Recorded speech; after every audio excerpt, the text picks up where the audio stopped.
Hi, buddy. Welcome to Talking Automotive with Mark and John. My name is John Sinclair and my co-host Mark Penavestra. Today we've got George Norris, a corporate executive coach and business strategist with extensive experience in the automotive industry.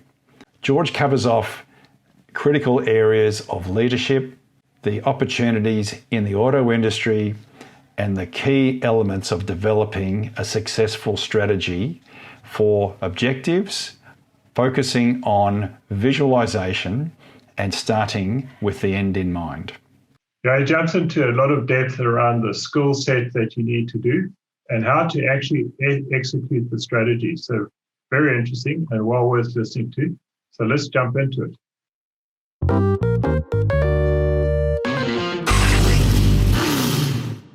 With 30 years' experience in auto logistics and state-of-the-art locations in 5 major Australian cities, PreCar Fleet Services is an independent division of PreCar Services, offering specialty fleet fit-outs for commercial applications ranging from simple tray and tow bar fitments to fully bespoke service body and accessory installation. With quality-assured safety, compliance and standardisation of vehicle builds, PreCar Fleet Services are a premier all-in-one solutions provider for commercial vehicle fleet operators, leasing companies, and original equipment manufacturers. For further information on how PreCar Fleet Services can assist in solving your commercial vehicle fit-out needs, please visit precar.com.au and click on the link to Fleet Services. Okay, George, thanks very much for joining us today. Great to have you on the show. We look forward to having a chat to you. Maybe just to kick things off, can you tell us who George Norris is? Yes, John, delighted, humbly as I might be. I'm a corporate coach and business strategist. I also do a lot of executive coaching with dealer principals and in this industry and management in other industries. So I guess I'm also a management mentor. I facilitate think tanks, conferences. I speak at conferences. I've authored 4 books. In fact, I've just got my 5th book ready to be launched in July, and I've been on radio for 10 years on 3MP and Magic 1278, so that was a lot of fun. And I develop high-performance leaders and corporate culture and innovation programs. So we focus here on behavioural science strategies, and I guess you'd call it an umbrella of high-performance psychology. I'm not a psychologist as per training. I've studied it. But that's what I do, and I've had an experience and I suppose a background in the automobile industry for, I guess, over 40 years. My original career started at Caltex Oil, where I was there for 16 years and finished up as training manager. So I can't get away from it. So for some reason, it's in my blood. My business started in 1974, and I had Renault as a client for 5 years, and then Saab for 1 year, and then Ford for 2 years, and then Toyota, then Nissan for a year. And then I was appointed the first corporate coach by BMW Australia. I then was free to work for Mercedes, who I've worked for in dealerships, and then Volkswagen, and then I did some work for Kia, also General Motors Holden. And he had a program that he wanted to implement throughout Australia called Marketing to Women. The market was worth $1.6 billion. And I learned so much about how the dealers didn't really understand it. And many of the dealer principals didn't even want to attack it or own part of it. The biggest thing I've done other than BMW, which was massive. They appointed me as the first corporate coach.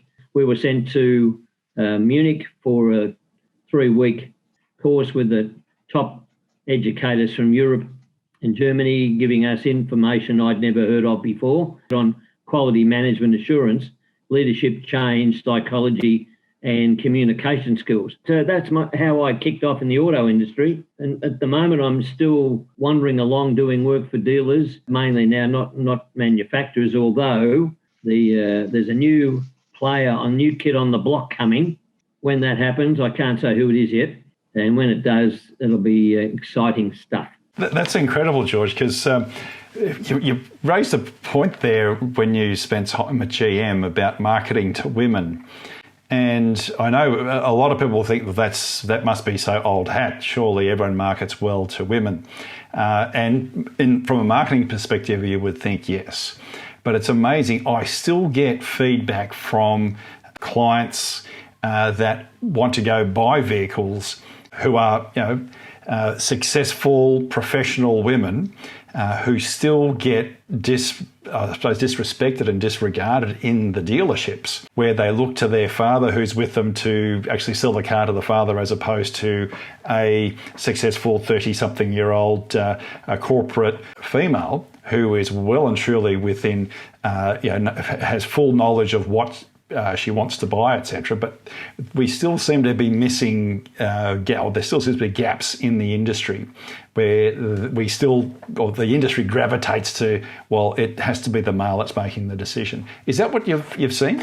Part of the research and development of this program, we employed a psychologist, behavioural psychologist from Tasmania, and we had to study a lot and read a lot about behavioural science. And one of the things we learned, females have a double conduit between the left and right brain. They can think logically and emotionally at the same time. That's how they're wired from birth. Males can't. Males can only think logically or emotionally. So that's why we think we're talking English and they think we're talking Chinese sometimes. But what that enables them to do is to actually get emotional in the negotiations. And they don't like it when the male sales consultant, and they're predominantly male. I mean, just to digress 2 seconds, I believe the marketplace for females between 9 to 5 of a day is about 65 to 70%. And I say, well, how many sales consultants have you got that are women that equal that percentage? Of course, they've got none. It's a male-dominated industry. They're threatened by women. They don't understand how to speak to them. They don't understand the emotional intelligence that's required to communicate. That's the word. And communicate is not speaking, it's speaking and listening. It's got an inbox and an outbox, if you like, and they're not qualified. So one of the things I think, which leads into one of your questions that I thought we might tackle tonight, is what's the future of sales consultants? Well, they've got to be far more educated. In fact, the best sales consultants I know at the moment, working in Mercedes, I won't say where, all have a degree in economics, and they therefore mirror the market for the brand. You bring up a really good point there, because there's a lot of research coming through that your business needs to reflect society. And the closer your business reflects society from a male-female perspective, from a cultural background, age diversity, the closer it is, the more successful your business will be. And I think that's where we struggle as an automotive business or automotive industry, because we have so male-dominated and we have a lot of difficulty understanding all these differences. And the way we want to approach things sort of suits our culture and our background, but it's not right for the customer. Well, it's interesting. I've got some mantras I've tried to implement in the industry. And one of the things, I learned a lot from Caltex when we did a lot of research about service station ingress and egress. And we found out, we researched and we interviewed, and this might sound sexist, it isn't, it's biologically correct, that females don't like driving into, going into even a shop that's got a cluttered entrance. They don't like it. And so they shy away and drive past. So I remember taking a dealer principal out onto the medium strip of his, looking into his business. And I said, turn around now and tell me what you see. And he said, what a mess. I said, well, yes. We went through the percentages of females like we've just been discussing. So I said, so you're actually not wanting to tap that market from the way you've got it. You've got your ingress, your entrance, cluttered with cars. I found it difficult to get in to come in a park to see you anyway. So imagine if that's the research, the female market, which is, and as you described, they got high buying power. They're very professional, and the industry, I'll say we, because I do so much of it, are treating them like second-class citizens. In other words, it comes back to the education and knowledge. And if you haven't got the inclination, forget if you got the time. So they're just walking away from it. That's amazing, isn't it? That is just incredible. There's one other important thing we learnt. I had to learn a lot of information and knowledge. The female eye cone, for instance, comes from caveman era, all this. The male can see about 90% that way. The female can see 180 that way. Not known by a lot of people. It's their protection from caveman days, so they keep their children safe. What happens is they can see the guys, dominated salespeople, I've got to be careful how I say this, checking them out. Is that okay in inverted commas? Sleazily. And of course, they wonder why they don't get the business. The industry is naive and amateur in many, many psychological ways.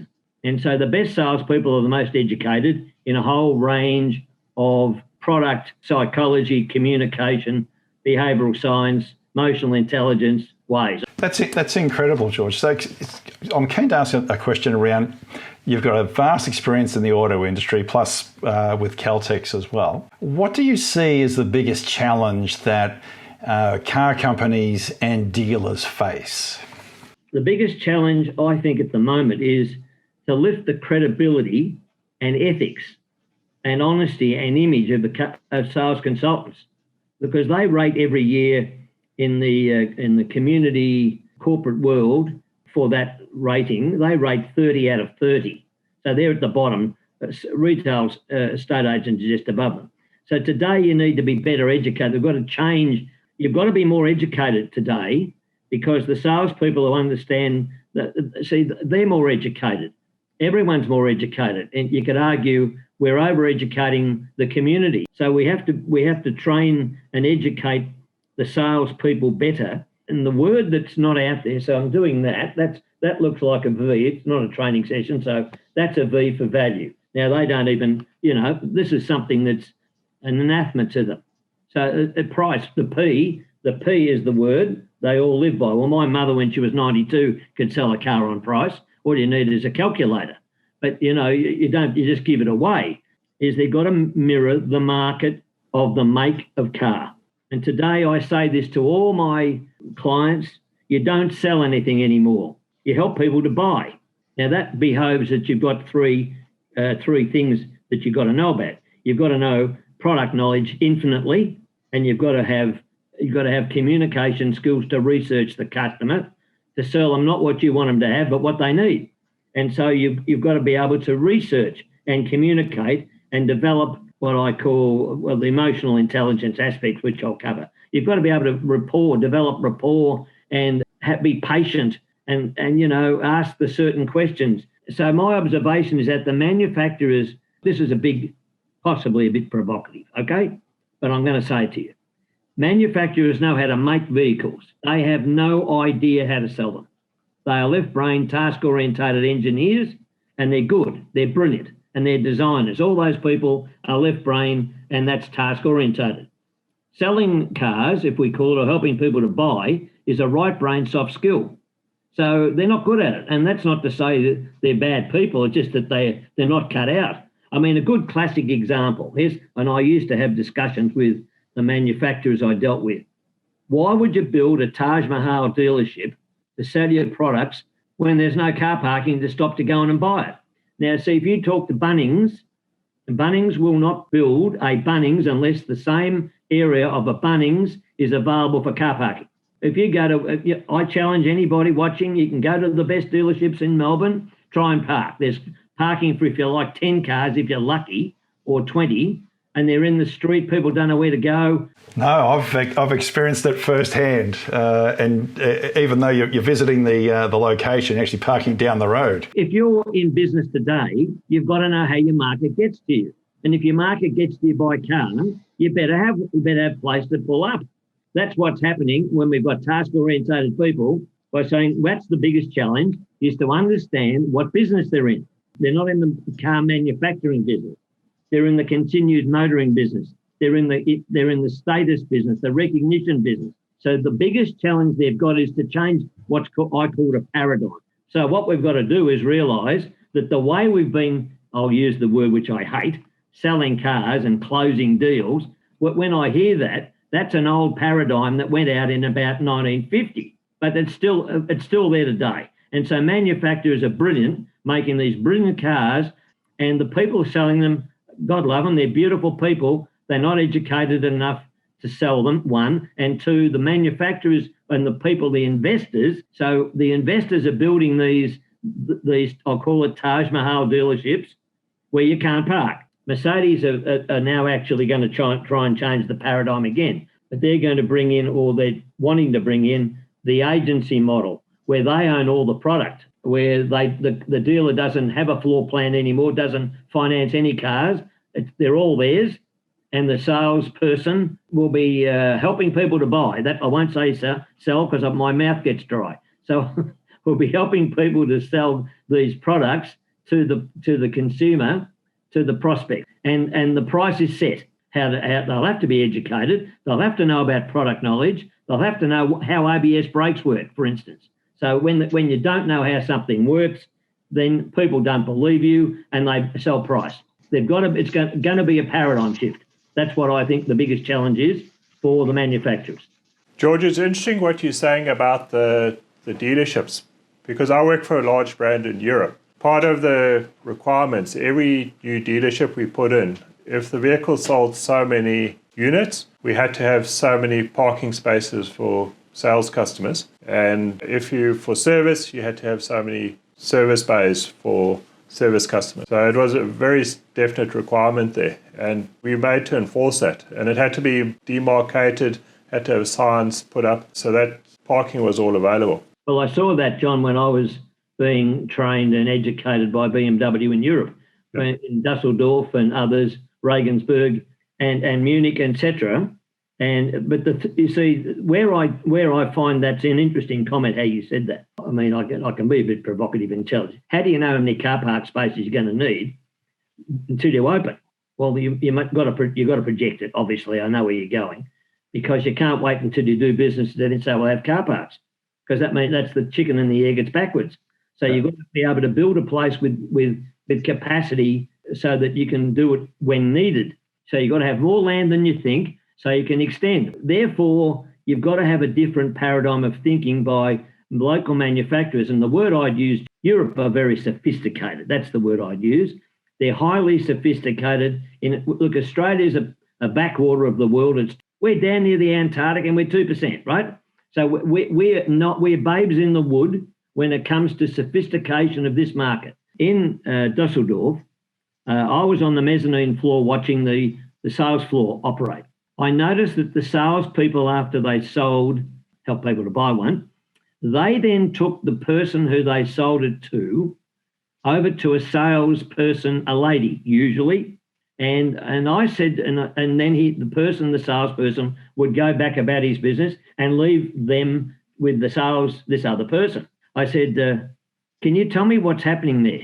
"Oh," he said, "What do you mean?" I said, "Well, why has the guy gone and given the person he's sold the car to a cup of coffee and he's walked away and left that person with this lady?" "Oh," he said, "they're called sales secretaries." I said, "What do you mean?" He said, "Well, we know," he said, "George, that salespeople are right brain usually, whereas and the lady's not. She's task oriented. She's accounting based." And he said, "The biggest single problem we have with car salespeople is they forget to put on the order sunroof." I'm making this up to make the point, right? They forget to say special wheel, mag wheels, X, Y, Z. So when the car's delivered, it's not even sometimes the right colour, I might add, but it's the model. And so we have a lot of problems. So what we've decided, we know that's their weakness. We sell in tandems. So there's a sales secretary for two salespeople. So they just take them over and they do all the ordering, all the detail, the accounting, yes, and then they take them into the finance person, and the salesperson goes away and sells another car or two. Amazing, isn't it? Now, I've tried to put that in Australia. I tried to introduce that in my 7 dealerships that I was implementing this program for in Australia, and I found out that 2 out of 36 dealers in Australia believed it, 1, and 2 implemented it. The reason is they see it as a cost, not an investment. That's incredible, isn't it? Seeing it as a cost and not an investment. Whereas it's very much the people element of human nature and having that engagement and actually being more efficient and getting a better result with your sales consultant doing what they do best, and you're using the support operative who do what they do best in getting all the details right. And that just ultimately means you have a better customer experience because the customer gets a solution to their mobility need and there are no mistakes. So the way to change the auto industry is to educate the dealer principals because they're scared of a paradigm shift. Now, George, you're a corporate strategist, business strategist. I'm keen to ask you specifically about strategy and how would you describe a successful strategy and how is it executed? Well, a successful strategy, I would say, starts with the end in mind. And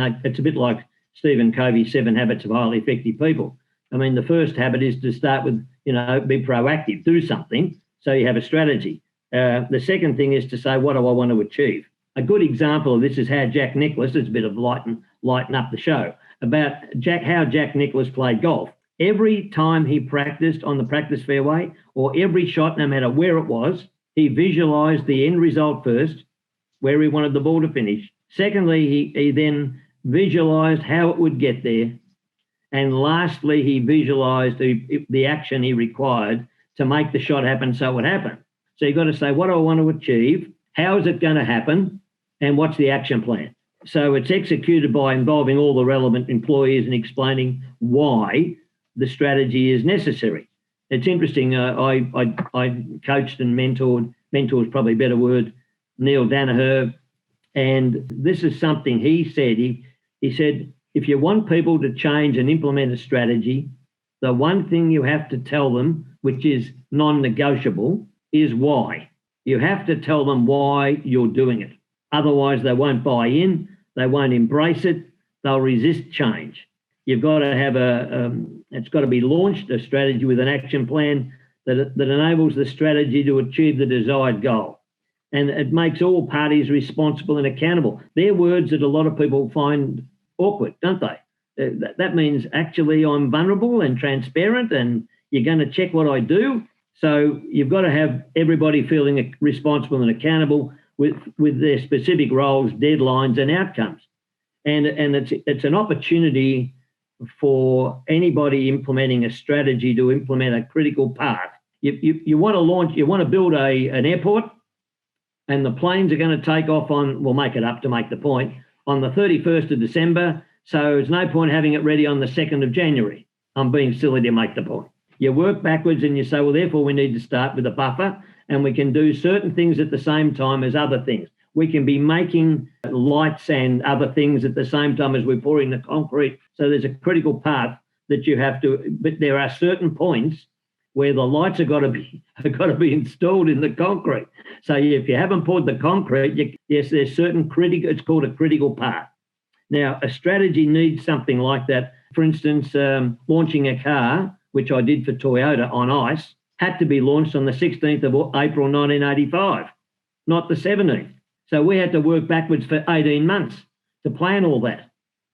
So, yeah, and I did it all for them on ice for the first time in the world. Now, there was an example of a strategy to launch the front-wheel drive Corolla. So watching Torval and Dean at the entertainment centre, so they were dancing and I was sitting there with my wife and I've just worked out how to launch the front-wheel drive Corolla in Australia. And she said, what do you mean? I said, Torval and Dean are going to do it. The car will dance. This is to answer your question, working to have them launch it. I finished up with a contract for the world for 5 years. But the point was, I was given a deadline, you see. I was told we have to launch it on the 16th of April. So therefore, you've got to work backwards. So that's a critical path. Now, if you said, gee, what did that take? But it took a heck of a lot of discipline. And salespeople have got to be disciplined.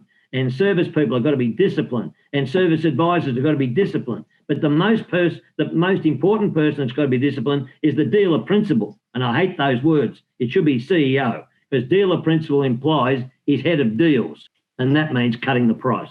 And that's where the manufacturers have got to change their paradigm. They've got to change the paradigm of a title because it has so much power. So if you want to have a strategy that works, the last thing you've got to do is be able to track its progress and pivot when there's a problem. You've got to go around it. You've got to make corrections when necessary and be able to go around to still get to your destination. So you've got to build in buffer.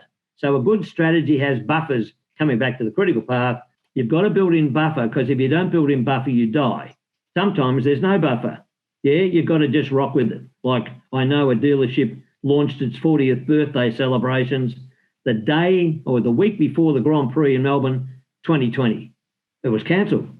Why? There was a pandemic announced, and so they had to put it all on in mothballs for the whole year. So sometimes you've got to change, and it's not your fault, and you've got to be able to communicate that to your people when there's a problem. So leadership's a big deal in the industry right now. That's what you've got to do. You've got to have, if you want a strategy to be successful, first of all, you've got to have an end point, then you've got to have a starting point, a goal, and you've got to be prepared to be flexible and nimble, flexible to future-proof your business at the moment. And that means that the leader is really, and it's a big thing in the industry, leadership at the moment is critical. I'm mentoring two dealer principals, possibly 3 soon, and they want that. They want once a month me to sit down with them, because he can't talk about stuff with the things with his staff. He can't talk about it with his wife. He shouldn't anyway. Who's he going to talk to? Lonely at the top. That's where the saying came from, I think. But they all want to talk. They want to download. So I'll keep using Jack Nicklaus, Ben Hogan. They all had coaches.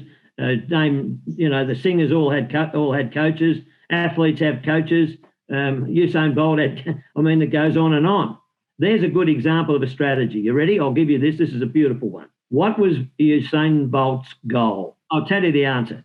His goal, he wanted to be Jesse Owens. Again, he wanted to be a legend. The only way he'll be a legend was to get up at 4 o'clock in the morning and go and train with tractor tyres around him and do all his training, not have any drugs in his system, not take anything. Yes, and commit himself in time management to do that. But that was his goal, to be a legend. George, you mentioned the people skills. Now, you talked about leadership's critical and having an executive coach. What other people skills are critical to focus on to ensure success? Well, there's a few that are new, actually, and there's some that are old.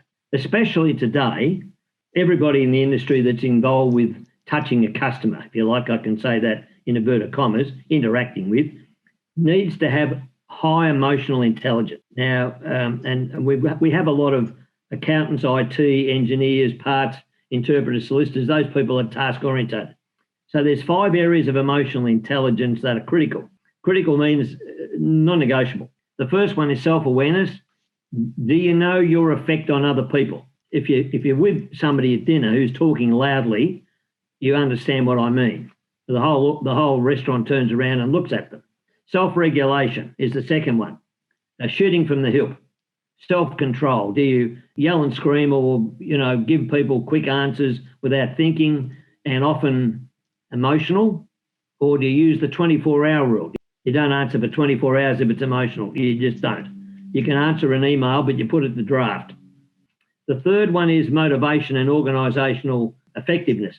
And that's really time management. Can you organise yourself to be successful? Well, when I wrote my radio programs, I used to turn off the phones and spend every a Monday once a month to write a whole month's radio programs ahead. So you've got to be brutal and ruthless with time management, and you've got to allow buffer time again. What I'm doing now, yes, I know I've been told I've got good recall for a 60-year-old. Sorry about that, there's something in my eye. I turned 80 in November, and people say, no. Oh, wow. They say, you're not 80, you can't be 80. You've got to be a brilliant time manager. How do you think I wrote my 5th book? In lockdown for 5 months, every day from 3 till 7. That's how it gets out there. The 4th area is empathy. This is a really big deal. The best leaders are empathetic. They walk in other people's shoes. They understand their emotional distraught. Right now with COVID, they understand how anxious people are. And so empathy is a very important part of managing and in fact, leading in the automotive industry. And the 5th one is social skills. Now, when I went to Munich with BMW, I actually learned a whole lot about this. Australians, I found out, if I could just say this, perhaps the way it comes out, I don't think Australians understand the power or significance of rapport building. They're a bit like, "G'day, how you going? What do you think of the proposal?" Instead of saying, "Hi, how you going?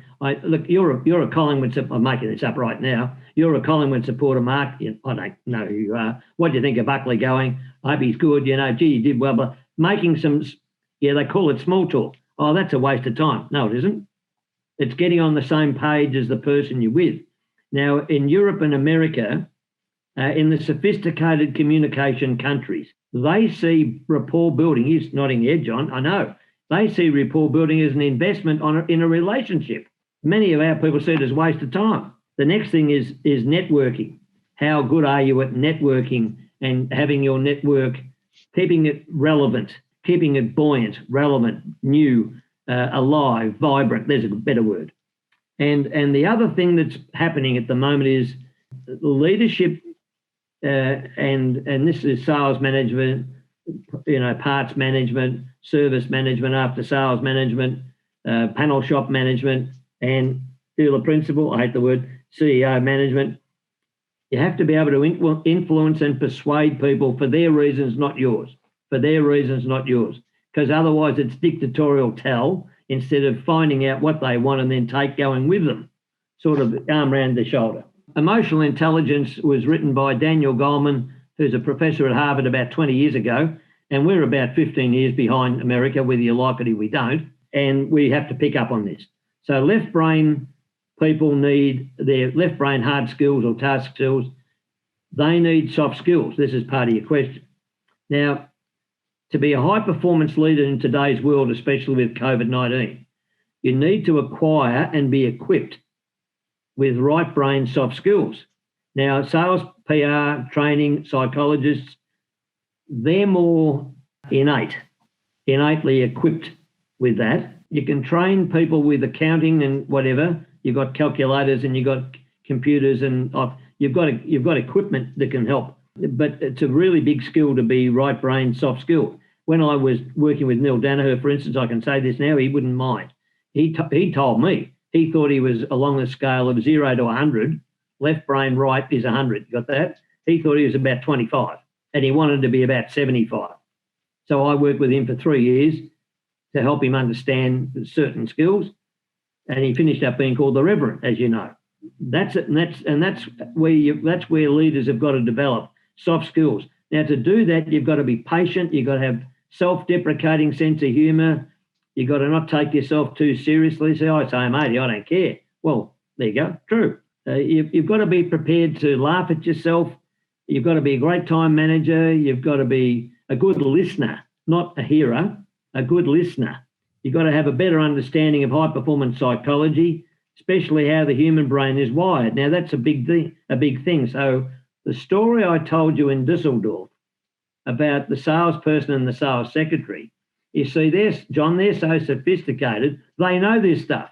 So they're so far ahead of us in how to tap the talent of their salespeople that we can't even see the tail switching on the horse. It's so far ahead. Now, we've got to get to this. There's a whole opportunity for the best sales, the best dealer principals, leaders who have got the courage to want to change the paradigm of how they sell so they make more money. But you've got to know you've got to want to do it, John. Time and inclination, right? I talked about the brain is wired. The brain reacts to benefit or loss outcomes first, not last. So, for instance, if I said, if you want this to be the best podcast in Australia, with you as the two gurus of the auto industry, you're both nodding your head, by the way, then I'd say, well, what you've got to do is have me on once a month for a segment, you see? I'm joking. But most people start in the middle. They say, what you should have on the best people. You should have the best guys with the best knowledge. Why haven't you? You should have these people. And if you do, you'll have a really good program. And by the time they got to, if you do, you're not even listening. So this is high sophisticated Henry Kissinger level in negotiating I'm talking about here. You've got to practice it. You've got to know about it. The brain is wired to hear benefits or loss. Like you'll die if you walk out on the road on the wrong side of the car on the Hume Highway when the double Bs are coming. See, that's a loss. the other aspect of knowing, Mark, is a piece of poetry by a famous English author called Rudyard Kipling. And this is a toolbox. If you ask questions beginning with these 6 words, what, why, when, where, how, who, and it comes from a piece of poetry written by Rudyard Kipling. And it goes, it's only quick. I kept 6 honest serving men. They taught me what I knew, the names of what and why and when, and where and how and who. Now, it was taught to me years and years and years ago. It's probably the most powerful thing I've ever learned in my life because it affects relationships, your children, instead of you doing it. But when you ask a question beginning with a yes, beginning with those words, you cannot ever get a yes or no answer. Where did you go today? Yes. When you ask the question, you have to imagine there's a zip here and you pull the zip and you have to wait for people to answer. Now, there's a psychological problem here because we've all got built-in empathy. So if people take that we've asked a question to take more than, I don't know, 1 second, John, probably, they think they got lockjaw. So they answer it for it. So where did you go today? Harry's? What'd you have for lunch? Ham and chicken? Yeah, they answer all the questions. So it's a skill in communication. So we need to be able to have a toolbox of open-ended questions so we can help the other person be the star and not us. The customer is the star. You just happen to help them to buy. As a result, the company makes gross margin if there's any left, and you'll make commission. The other couple of points that you might want to take note of is you have to understand Dr. Abraham Maslow's hierarchy of needs. And there's 5 levels of need. Physiological, and the bottom, to survive, to stay alive, you're very angry and anxious. Level 2 is security, to feel physically and emotionally safe in the present and in the future. But if that's all you do, go to work, go home, go to work, go home, then you're still anxious and not happy. But level 3, 4, and 5 are powerful, especially now, and this industry needs to work more on them because of COVID. 5 is social recognition, to join in and belong to groups, communicate and talk. And as soon as you have groups form, you've got people power happening. People have a sense of well-being, you see. That's why they use the phone all the time. That's why they're on Zoom. People like to congregate. There's some research I've got here that might be useful for you. At the moment, what I'm finding out in my clients, the ones who want to come back to the office are the 20s to 30s, can't wait. The 30s to 40s, see my face? They got comfortable at home and they've got kids and they're playing golf, and the 40s to 60s don't want to come back. Unfortunately, they're the partners. They're the managers, yeah. They're the ones that are mentors. That's a problem, but that's current right now. So we have to get them back. So that we've got to be able to do that. So level 3 is very important to help culture. So you can't have culture at home in the kitchen. You've got to come back, and there's going to be a paradigm shift. I'm flogging that word a bit, I know, but it is. It's going to be work 3 days, home 2, or work 2 days and whatever. There's going to be a compromise. But you can't have a culture with everybody working in the kitchen or their den. Level 4 is powerful and level 5 is powerful, and they're the productive levels. And level 4 is about delegating and not doing it all yourself, allowing staff to display their ability, skills, knowledge, and experience. Experience, hear that? Ray or none? That's good. Mark, me, and John, look at us. But that's the wisdom factor. Now, in Asia, they worship wisdom. In Australia, we waste it. We would put it in retirement village, and we don't want to employ anybody who's over 55 to 60. Well, how stupid's that? And the top area, level 5, is really where, at the moment, lots of people in the auto industry have to know this. This is where you can help people have their best sense of well-being, less anxious, happier, and that's where you imagine, create, and are self-motivated. So if you can run brain burst sessions about how can we make the business better, and you've got to have facilitators that aren't the managers do that, because if the managers run them, the people won't give the ideas. It's really chicken and egg stuff. I get asked to do a lot of them because I'm no threat to the people in the room. But if the dealer principal came in and did it, or the department manager ran it, they won't contribute the ideas. Why? They're threatened. So that's really a big thing that's got to be understood. The other one that's interesting that we have to help people with is the circle of influence about developing relationships. What you wear, I asked you what's the attire. You have to be, the first impression is like a clock face, top of the clock, first impression. Second, you go around to where it's number 3 on the clock face. It's how you perform consistently, underline consistently. Because now you and I know on this screen that the people really who sell the next car for a dealership are the service advisors and the service manager, not the salespeople. But they treat them like, at the back and don't invite them to product launches, and they're more educated and more critical than the people at the front. Now, the last thing I'd say, and I said this, I've given you an example, is the benefit bridge. You've got to be able to start your influencing and persuading with benefits or losses tailored for the person listening, and finish with them. And in the middle, the Sydney Harbour Bridge, in the middle, you've got to put in how the detail works. And the last one I thought might be interesting is, and I touched on it a minute or two ago, is you've got to know the features, advantages and benefits of your product. For example, and the sales consultants, I'll keep using that word for the sake of it, have to know why do they call it ABS brakes? How does it work? Well, a female, 70% or 65% of the market, has no idea. And the value, if you want to build the value in a car, and say she's got a holiday house at Lawn, and she lives in Melbourne, just say, and there's a lot of winding hairpin roads with gravel edges. If you've got ABS brakes, it equalises the power, the pressure on all the wheels, and you don't skid and slide off the road, yes, when you put the brakes on. So they've got to know how it works. Now, the reason we researched this, if they don't know how a feature works, they don't believe the price. They don't believe the value. What they do is say, well, how much is your best deal? Well, if you don't know how they work, then the person buying it is sceptical at best about the value they're buying. So they'll challenge the price. So if you don't want to have your price challenged and you want to make more money per sale, then make sure your sales consultants know how the features work. Oh, that's fantastic, George. Now, I'm keen to find out more about your book. Like, you've spent, now let me get it right. So it was from 3 till 7 every day writing the book? And the book started when I had to take charge of an aeroplane many years ago.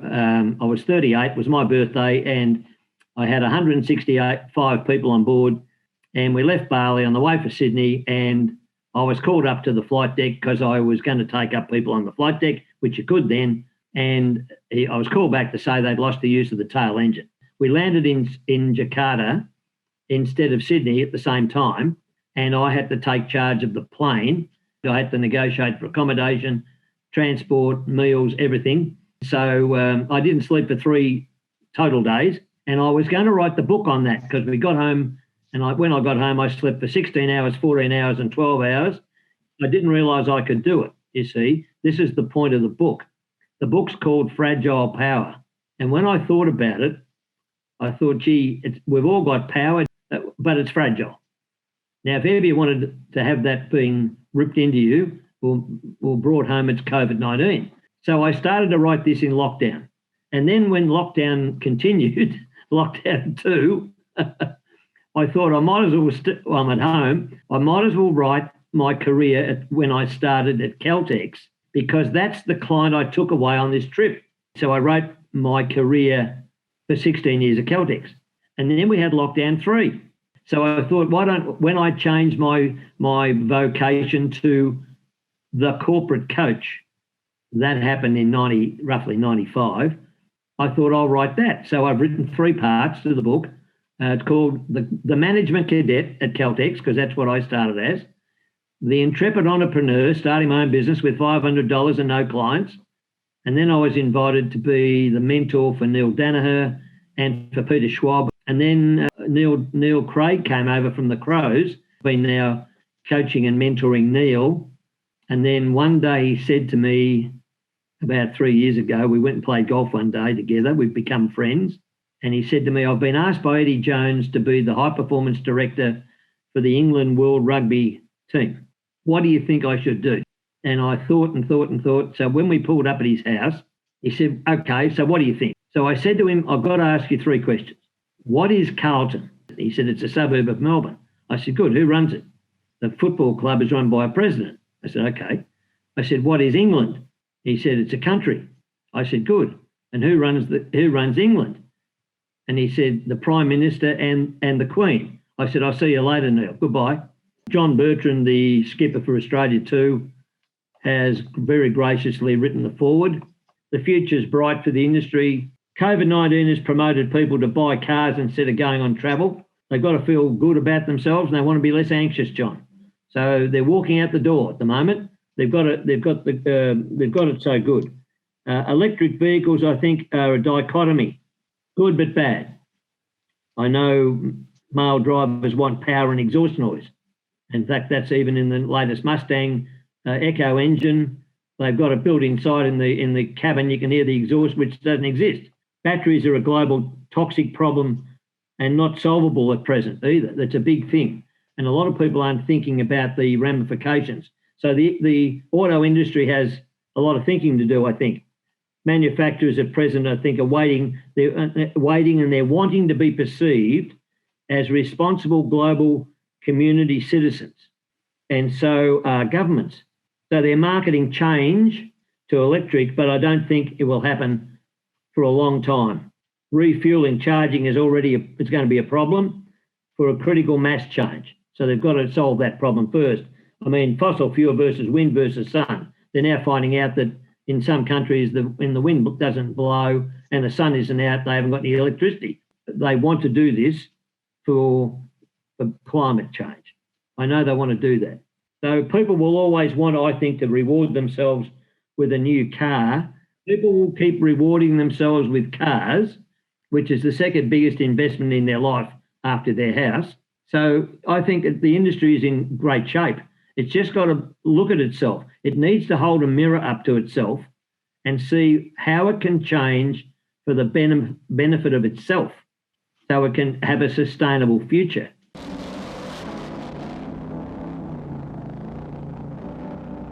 Starting, who is George Norris? Well, a corporate executive coach and business strategist. And for me, that's a critical, there's two critical areas to that. It's the game plan and it's executing it. So you execute the game plan through people. So you formulate the plan and then you work on how to deliver it. So you build that benefit bridge with that. So that's the bridge is the people. The ends of the bridge are the strategies and the objectives.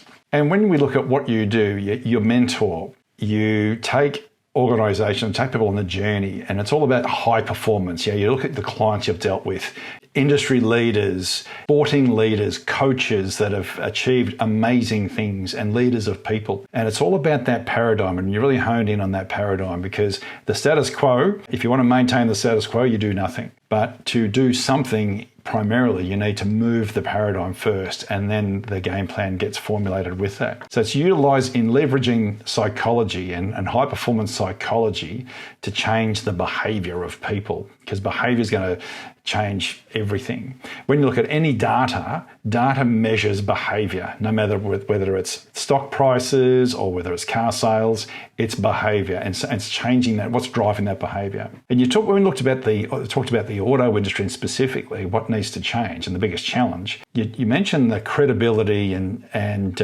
ethics of the sales side of the industry and the need to be educated. And a point that I really highlighted was that the people who are engaging in the sales and service of vehicles need to mirror the market. And John highlighted that as well. If you don't have individuals that match what your market, who your market is, there's a disconnect. And once there's a disconnect, there's a distrust. It gets back to the synaptic pathways in your way of thinking. If something doesn't sound right, doesn't feel right, therefore it's not going to be right. You're not going to get that level of engagement. And it's those critical pathways that you talked about that you needed to follow, the disciplines, and also having you've got to track that progress and the ability to pivot if things change and if the problem exists. But also, you've got to build in a buffer with anything that you do. So you start with the end in mind, work out the strategy, do the Jack Nicklaus thing, work out, okay, the ball's going in the hole. Okay, what do I need to do what's the process? And then, okay, I'm now going to have to hit this thing. So knowing that the ball has to travel X distance, I'm going to use this club and I'm going to swing it this way. So you work backwards on achieving that, and that has to come back to that visualization of what's it look like when it was completed, what's it look like while it's in the air, and what's it look like while I'm striking it off the tee. So all those pieces come to play, but you start with the end in mind. And one thing I thought was interesting, and this came through, John, with some of the other discussions that we have, and Anton talked about this as well, was the need to be vulnerable and yet accountable. And the vulnerability flipped to the next one, and you said, what skills are critical? And you talked about leadership's a critical one, and needing an executive coach to realise that you need help. And that comes down to one word that you use that just really punched through for me. And this, John, was the same with Anton, was courage. Because if you have to have the courage to be vulnerable, to identify that you actually need help because you don't know it all. You know, all of us have been in these situations. We've been in the industry a long time. We think we know it all. But the first thing that successful leaders recognise is that they need help. And of course, you highlighted you can't confide necessarily in, say, some of the junior people in your organisation. And you're right, it's lonely at the top. So that's why they need people like you with professional coaches to be able to share their challenges, but also help them get the helicopter out of the minutiae so they can see what is the macro game plan. Get that visualization up, and then get that benefit bridge working and identify, well, we can only succeed if we help these people get what they want, which is the customer. And really making sure we don't do silly things like have no car parking for our Taj Mahal dealerships. Make it easy to do business with us. Be trustworthy and use language that engages with the emotional intelligence of the consumer, and leverage our own emotional intelligence, and making sure that we are critical with our time management. We also work on our social skills and the whole value of rapport, rather than just going straight to price. Because price basically says, I don't believe you, then you just need to discount it so that I can have some sort of confidence, but I don't trust you. And you also mentioned something which is a concern that I think is an issue with COVID, with the working from home and not having people congregating in workplaces, is ultimately we are village people.